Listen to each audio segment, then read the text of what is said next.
মুরলির তারিখ 19 এপ্রিল 2025। মুরলির শিরোনাম অসীম জগতের বাবার প্রতি বিশ্বস্ত হয়ে থাকো, তবেই পূর্ণ মাইট অর্থাৎ শক্তি প্রাপ্ত হবে, মায়ার উপরে বিজয়লাভ করতে থাকবে। প্রশ্ন: বাবার কাছে মুখ্য অথরিটি কোনটি? তার চিহ্ন কি?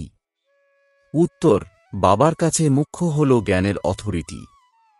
বাচ্চারা, তিনি হলেন জ্ঞানের সাগর, তাই তোমাদের পড়াশোনা করান, নিজের মতন নলেজফুল বানান। তোমাদের কাছে এই পড়ার একটা লক্ষ্য এবং উদ্দেশ্য রয়েছে। পড়ার মাধ্যমেই তোমরা উচ্চপদ প্রাপ্ত করো। গীত: বদলে যায় যেন পৃথিবী। ওম শান্তি। ভক্ত ভগবানের মহিমা করে। তোমরা তো এখন ভক্ত নও, তোমরা তো সেই ঈশ্বরের সন্তান হয়ে গেছ। সেও বিশ্বস্ত সন্তান চাই। প্রতিটি বিষয়ে বিশ্বস্ত হতে হবে। স্ত্রীর যদি স্বামী ব্যতীত আর স্বামীর যদি স্ত্রী ব্যতীত অন্য কারোর দিকে দৃষ্টি যায়, তবে তাকেও অবিশ্বস্ত অর্থাৎ অবিশ্বাসী বলা হবে। এখন এখানেও রয়েছে অসীম জগতের পিতা।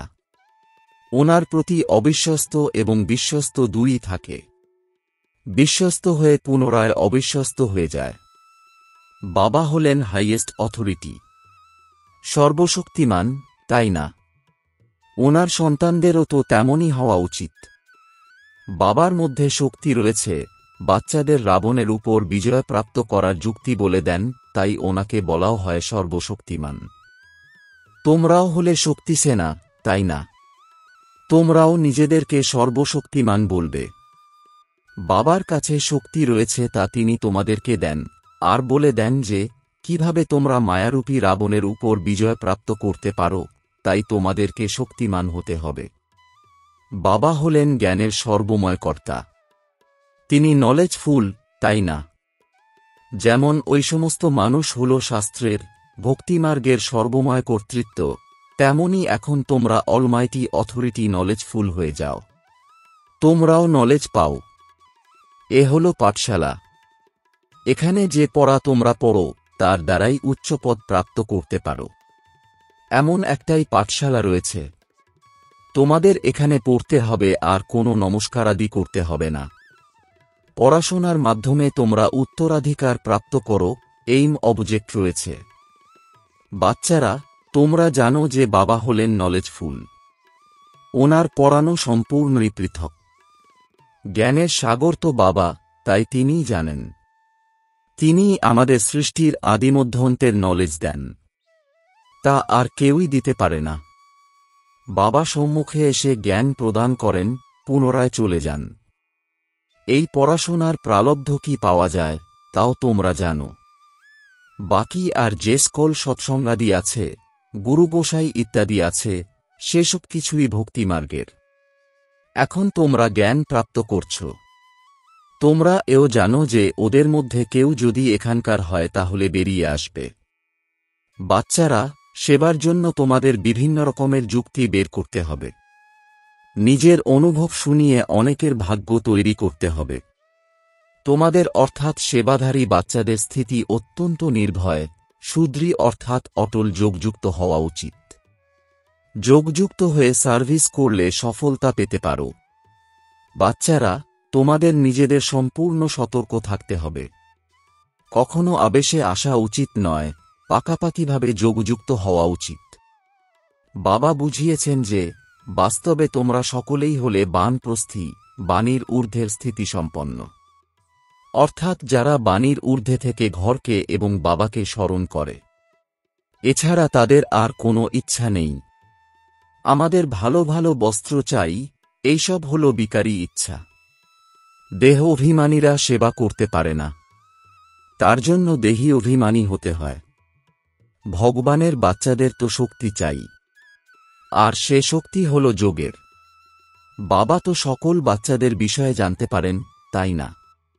বাবা তৎক্ষণাৎ বলে দেবেন, এই দুর্বলতাগুলো দূর করো। বাবা বোঝান, শিবের মন্দিরে যাও, সেখানে তোমরা অনেককেই পাবে। অনেকেই রয়েছে যারা কাশী গিয়ে বসবাস করে, মনে করে কাশীনাথ আমাদের কল্যাণ করবে। ওখানে তোমরা অনেক গ্রাহক পাবে, কিন্তু এর জন্য অত্যন্ত তীক্ষ্ণ বুদ্ধি থাকা চাই। গঙ্গা স্নান যারা করে তাদেরকেও বোঝাতে পারো, মন্দিরে গিয়েও বোঝাও, গুপ্তবেশেও যেতে পারো, হনুমানের মতন। হয়তো বাস্তবে তোমরাই তেমন, তাই না? এখানে জুতোর উপর বসার কোনো কথা নেই। এখানে অত্যন্ত সমঝদার, তীক্ষ্ণ অর্থাৎ শেয়ানা হওয়া উচিত। বাবা বুঝিয়েছেন যে এখনো কেউই কর্মাতীত হয়নি। কিছু না কিছু দুর্বলতা অবশ্যই রয়েছে। বাচ্চারা, তোমাদের নেশা থাকা উচিত যে এ হলো একটি হাট যেখানে সকলকেই আসতে হবে। একদিন এই সন্ন্যাসী ইত্যাদিরাও সকলেই আসবে। একটাই যখন হাট, তখন আর যাবে কোথায়? যারা অত্যন্ত দিগ্ভ্রান্ত তারাই পথ খুঁজে পাবে, আর মনে করবে এ হলো একটাই হাট। সকলের সদ্গতিদাতা হলেন একমাত্র বাবাই, তাই না? এমন নেশা যখন চড়ে তখন তা কোনো বলার মতন কথা। বাবার তো এটাই চিন্তা, তাই না? আমি এসেছি পতিতদের পবিত্র করে শান্তিধাম সুখধামের উত্তরাধিকার দিতে। তোমাদেরও এটাই কাজ, সকলের কল্যাণ করা। এ হল পুরানো দুনিয়া। এর কত কত অল্প সময়ের মধ্যেই বুঝে যাবে, এই পুরানো দুনিয়া সমাপ্ত হয়ে যাবে। একটা সকল আত্মাদের বুদ্ধিতে আসবে, নতুন দুনিয়া স্থাপিত হবে, তবে তো পুরানো দুনিয়ার বিনাশ হবে। ভবিষ্যতে আবার বলবে, অবশ্যই ভগবান এখানে রয়েছে। রচয়িতা পিতাকেই ভুলে গেছে। ত্রিমূর্তির মধ্যে শিবের চিত্রই উড়িয়ে দিয়েছে, তাহলে তো তা কোনো কাজে এলো না। রচয়িতা তো তিনিই, তাই না? শিবের চিত্র এলে তা পরিষ্কার হয়ে যায়, ব্রহ্মার দ্বারা স্থাপনা। প্রজাপিতা ব্রহ্মা থাকলে তাহলে তো অবশ্যই বিকেও থাকা উচিত। ব্রাহ্মণকুল সর্বাপেক্ষা উচ্চ। ব্রহ্মার সন্তান। ব্রাহ্মণদের রচনা কিভাবে করেন একটাও কেউ জানে না। বাবাই এসে তোমাদের শূদ্র থেকে ব্রাহ্মণ বানান। এ অতি গভীর এবং তাৎপর্যপূর্ণ বিষয়। বাবা যখন সম্মুখে এসে বোঝান তখন বোঝে। যারা দেবতা ছিলেন তারাই শূদ্র হয়ে গেছে।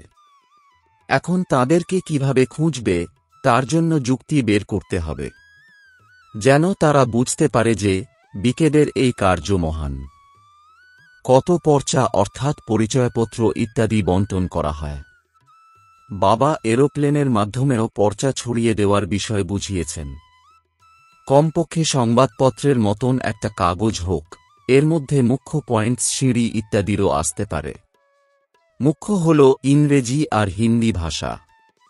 তাই সারাদিন বাচ্চাদের খেয়াল রাখা উচিত সেবার কার্যকে কিভাবে বৃদ্ধি করব। এও জানে যে ড্রামানুসারে পুরুষার্থ হতেই থাকে। বোঝা যায় যে এ ভালো সেবা করে এর পদও উচ্চ হবে। প্রত্যেক অভিনেতার নিজ নিজ ভূমিকা রয়েছে, এই লাইনটিও অবশ্যই লিখতে হবে। বাবাও এই ড্রামানুসারে নিরাকারী দুনিয়া থেকে এসে সাকারী শরীরের আধার নিয়ে নিজের পার্ট প্লে করেন। এখন তোমাদের বুদ্ধিতেও রয়েছে যে কে কে কতটা পার্ট প্লে করে, তাই এই লাইনটিও হল মুখ্য। প্রমাণের মাধ্যমে বোঝাতে হবে যে এই সৃষ্টিচক্রকে জানলে মানুষ সদর্শন চক্রধারী হয়ে চক্রবর্তী রাজা, বিশ্বের মালিক হয়ে যেতে পারে। তোমাদের কাছে তো সমগ্র নলেজ রয়েছে, তাই না? বাবার কাছে তো গীতার জ্ঞান রয়েছেই, যার মাধ্যমে মানুষ নর থেকে নারায়ণ হয়ে যায়। সম্পূর্ণ জ্ঞান বুদ্ধিতে এসে গেলে তখন আবার সম্পূর্ণ রাজত্ব চাই। তাই বাচ্চাদের এমন এমন কথা চিন্তা করে বাবার সেবায় নিমগ্ন হয়ে যাওয়া উচিত। জয়পুরেও এই আধ্যাত্মিক মিউজিয়াম সর্বদা থাকবে। লেখা রয়েছে একে, অর্থাৎ এই জ্ঞানকে বুঝলে মানুষ বিশ্বের মালিক হয়ে যেতে পারে। যা দেখবে তা পরস্পরকে শোনাতে থাকবে। বাচ্চাদের সদা সেবায় তৎপর থাকতে হবে। মাম্মাও সেবায় রত, ওনাকেও সেবায় নিযুক্ত করা হয়েছিল। এ কথা কোনো শাস্ত্রতে নেই যে সরস্বতীকে। প্রজাপিতা ব্রহ্মার কি একটি কন্যা থাকবে? অসংখ্য কন্যা, অসংখ্য নামের হবে, তাই না? তিনিও তো অ্যাডপ্টেড অর্থাৎ দত্তক ছিলেন, যেমন তোমরা। একজন প্রধান চলে গেলে তখন পুনরায় অপর কাউকে করা হয়। প্রাইম মিনিস্টারও অপর কাউকে করে নেওয়া হয়। যখন সক্ষম অর্থাৎ দক্ষ মনে করে, তখন তাদের পছন্দ করে পুনরায় সময় যখন উত্তীর্ণ হয়ে যায়, তখন অন্য কাউকে নির্বাচন করতে হয়। বাবা বাচ্চাদেরকে প্রথম ম্যানার্স অর্থাৎ ভদ্র আচরণ এটাই শেখান যে তোমরা কারো সম্মান কিভাবে রাখবে। যারা অশিক্ষিত হয় তারা সম্মান করতেও জানে না। যারা অত্যন্ত তীক্ষ্ণ বুদ্ধিসম্পন্ন অর্থাৎ হুঁশিয়ার, সকলকেই তাদের সম্মান করতেই হবে। গুরুজনেদের সম্মান করলে সেও শিখে যাবে। অশিক্ষিতরা তো বুদ্ধু হয়। বাবাও এসে অশিক্ষিতদের উন্নত করেন। আজকাল মহিলাদের অগ্রভাগে রাখা হয়। বাচ্চারা তোমরা জানো যে আমরা অর্থাৎ তাদের বাগদান পরমাত্মার সঙ্গে হয়ে যায়, তোমরা অত্যন্ত প্রফুল্লিত হয়ে যাও। আমরা গিয়ে বিষ্ণুপুরের মালিক হব কন্যাকে না দেখেও বুদ্ধি যোগ্যতার সঙ্গে যুক্ত হয়ে যায়, তাই না? আত্মা এও জানে যে আত্মা এবং পরমাত্মার এই বাগদান পর্ব বিস্ময়কর। অদ্বিতীয় পিতাকে স্মরণ করতে হবে। ওরা তো গুরুকে স্মরণ করে অমুক মন্ত্র স্মরণ করে। এখানে তো বাবাই সবকিছু। এনার মাধ্যমে এসে বাগদান করান। তিনি বলেন, আমি তোমাদের পিতাও, আমার কাছ থেকেই উত্তরাধিকার প্রাপ্ত করো। কন্যার বাগদান পর্ব হয়ে গেলে তখন আর ভুলে যায় না। তোমরা কেন ভুলে যাও? কর্মাতীত অবস্থা প্রাপ্ত করতে সময় লাগে। কর্মাতীত অবস্থা প্রাপ্ত করেও কেউ ফিরে যেতে তো পারবে না। প্রথমে যখন বর যাবে, তারপরে বরযাত্রী যাবে। শঙ্করের কথা নয়, এ হল শিবের বরযাত্রী। প্রেমী এক আর সকলেই হল প্রেমিকা। এই হল শিব বাবার বরযাত্রী। কিন্তু নাম রেখে দিয়েছে বাচ্চার। দৃষ্টান্ত দিয়ে বোঝানো হয়। বাবা এসে ফুলে পরিণত করে সকলকে নিয়ে যান। যে বাচ্চারা কামচিতায় বসে অপবিত্র হয়ে গেছে, তাদের জ্ঞানচিতায় বসিয়ে ফুল বানিয়ে সকলকে নিয়ে যান। এ হল পুরানো দুনিয়া, তাই না? প্রতি কল্পে বাবা আসেন। আমরা যারা অপবিত্র ছিছি, তিনি এসে তাদের ফুলে পরিণত করে নিয়ে যান। রাবণ অপবিত্র করে আর শিব বাবা ফুলে পরিণত করেন। বাবা অনেক যুক্তি সহকারে বোঝাতে থাকেন। আচ্ছা, মিষ্টি মিষ্টি প্রশিক্ষার্থী বাচ্চাদের মাতাপিতা বাপদাদা স্মরণে স্নেহসুমন আর সুপ্রভাত। আত্মাদের পিতা তাঁর আত্মারূপী বাচ্চাদেরকে জানাচ্ছেন নমস্কার। ধারণার জন্যে মুখ্য সার: ১. খাবার দাবারের ছি ছি ইচ্ছাগুলোকে পরিত্যাগ করে দেহি অভিমানী হয়ে সেবা করতে হবে। স্মরণের মাধ্যমে শক্তি নিয়ে নির্ভয় এবং অবিচল অর্থাৎ অটল অবস্থা তৈরি করতে হবে। ২. যারা পড়ায় তীক্ষ্ণ, হুঁশিয়ার হবে তাদের সম্মান দিতে হবে। যারা দিগ্ভ্রান্ত হয়ে গেছে, তাদের পথপ্রদর্শনের যুক্তি রচনা করতে হবে। সকলের কল্যাণ করতে হবে। বরদান: নিজের মহত্ব এবং কর্তব্যকে জেনে সদা প্রজ্বলিত জ্যোতি ভব। এর বিস্তার: বাচ্চারা তোমরা হলে জগতের জ্যোতি, তোমাদের পরিবর্তনের দ্বারাই বিশ্বের পরিবর্তন হবে। এই জন্য অতীতকে ফুল স্টপ করে নিজের মহত্ব এবং কর্তব্যকে জেনে সদা প্রজ্বলিত জ্যোতি হও। তোমরা সেকেন্ডে স্বপরিবর্তনের দ্বারা বিশ্ব পরিবর্তন করতে পারো। কেবল প্র্যাকটিস করো। এখনই কর্মযোগী, এখনই কর্মাতীত স্টেজ।